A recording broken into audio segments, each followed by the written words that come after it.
आपके पास प्रदेश को शुद्ध पेयजल उपलब्ध कराने के लिए पीएचई डिपार्टमेंट है। आपने पहले चर्चा की, भ्रष्टाचार का एक विभाग की एक छवि उसकी बन गई थी। एक सवा साल में आपने बहुत कुछ किया उसमें, लेकिन विधानसभा में जिन विभागों के सर्वाधिक सवाल आते हैं उसमें से एक विभाग पीएचई भी है। शुद्ध पेयजल लोगों को कब तक उपलब्ध हो जाएगा? टारगेट थोड़ा सा केंद्र सरकार ने बढ़ा दिया है, अचीव हो जाएगा? देखिए, जल जीवन मिशन के कामों की चर्चा विधानसभा में और मीडिया के बीच में भी खूब होती है।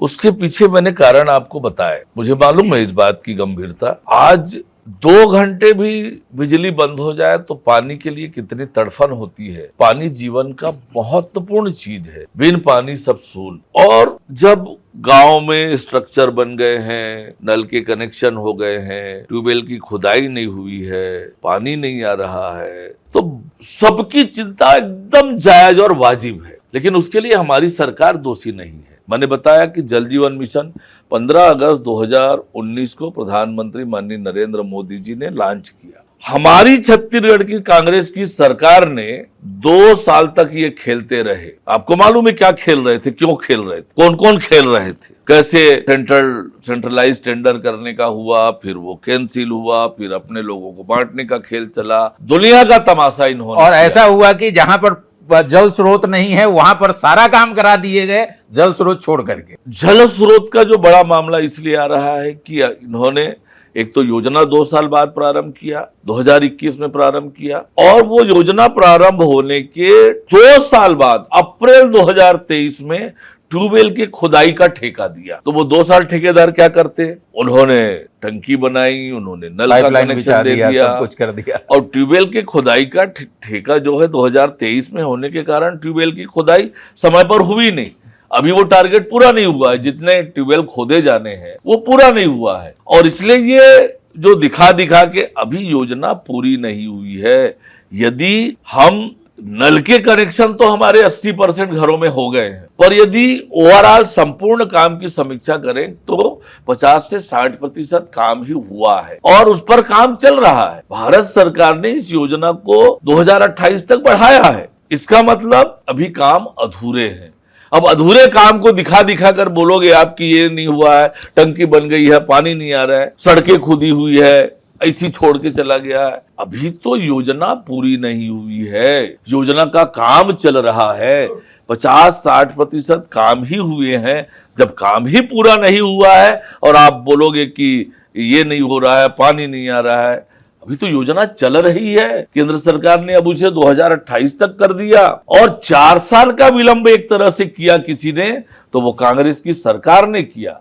इसके कारण आज जब आधे अधूरे काम दिखते हैं तो सबको चिंता होती है कि टंकी बन गया, नल का कनेक्शन हो गया, पानी नहीं क्यों आ रहा है। तो 2 साल बाद कब टारगेट पूरा हो जाएगा? मैं आपको बता रहा हूं। तो वो उस दिशा में तेज गति से काम हो रहा है। केंद्र सरकार ने उस योजना को 28 तक बढ़ाया है। आने वाले समय में हमारी सारी योजनाएं समय पर पूरी होती जाएगी और हमारा फोकस भी है, जिन गांवों में 90% काम हो गया है उन गांवों को कंप्लीट करें, फिर 80% जहां हुआ है उसको पूरा करें।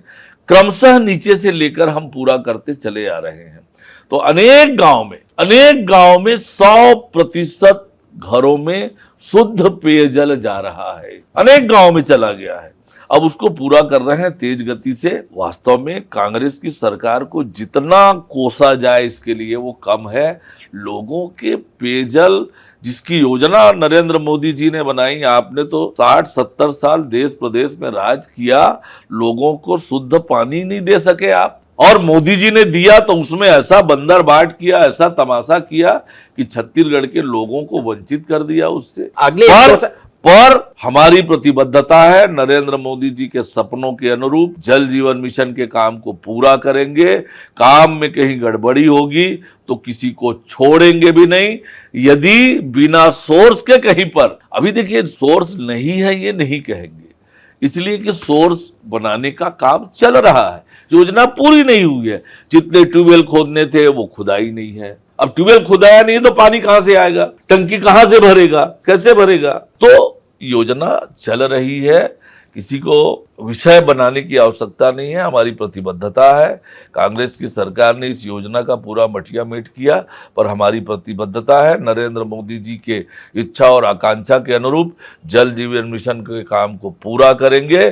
कहीं पर भी कोई गड़बड़ी करेगा, छत्तीसगढ़ के इतिहास में 25 साल होने जा रहा है छत्तीसगढ़ को, एक साथ 6 एग्जीक्यूटिव इंजीनियर को आपने सस्पेंड निलंबित किया। करके उनके ऊपर विभागीय कार्यवाही संस्थित करने का कोई उदाहरण नहीं होगा, लेकिन वो हमने करके दिखाया। और इसलिए कहीं पर भी अनियमितता बर्दाश्त नहीं करेंगे। ये तो लोगों को कितना पवित्र काम, पुण्य का काम मानते हैं, लोगों को पानी पिलाने का काम। और मेरा सौभाग्य है कि आदरणीय विष्णुदेव साय जी ने, मेरी पार्टी ने मुझे ये काम सौंपा है। पूरी ईमानदारी और शिद्दत से इस काम को अंजाम तक लेकर जाने के लिए मेरी प्रतिबद्धता है, संकल्प है और करके दिखाएंगे। लेकिन इसमें एक चीज जो मुझे इस बजट में दिखा, आपने बहुत चिंता अभी कुछ देर पहले बातचीत में प्रकट की कि जल स्रोत जो नीचे जा रहा है, लगातार वाटर लेवल डाउन हो रहा है, जल संवर्धन की जरूरत है।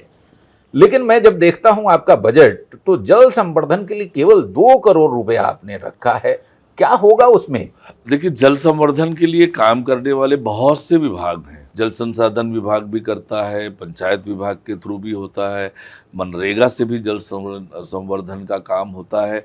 बहुत से विभाग ज्वाइंटली मिलकर जल संवर्धन के लिए काम करते हैं। ये सही है कि वाटर कंजर्वेशन, जल का संरक्षण और संवर्धन ये बड़ा विषय है। आज दुनिया के सामने बड़ी चुनौती है जल संरक्षण और जल संवर्धन, और इस चुनौती को हम सबको स्वीकार करना पड़ेगा और इसमें एक एक व्यक्ति को भी योगदान करना पड़ेगा। अभी मैं उदयपुर गया था, 2 दिन का उदयपुर में देश भर के जल मंत्रियों का कॉन्फ्रेंस था, सेकंड कॉन्फ्रेंस। और आज ये इस पर कभी काम नहीं हुआ। नरेंद्र मोदी जी के प्रधानमंत्री बनने के बाद इस पे तेज गति से काम हो रहा है, ये बिल्कुल सही है, वाजिब है। आज दुनिया के सामने सबसे बड़ी चुनौती है जल का जो स्तर नीचे जा रहा है, और हम सबको इसमें अपनी सहभागिता देनी पड़ेगी। और सरकार के लेवल पर जो काम हो सकता है वो उसको और तेज करने की जरूरत है, और हमारी प्रतिबद्धता है, इसमें करेंगे काम।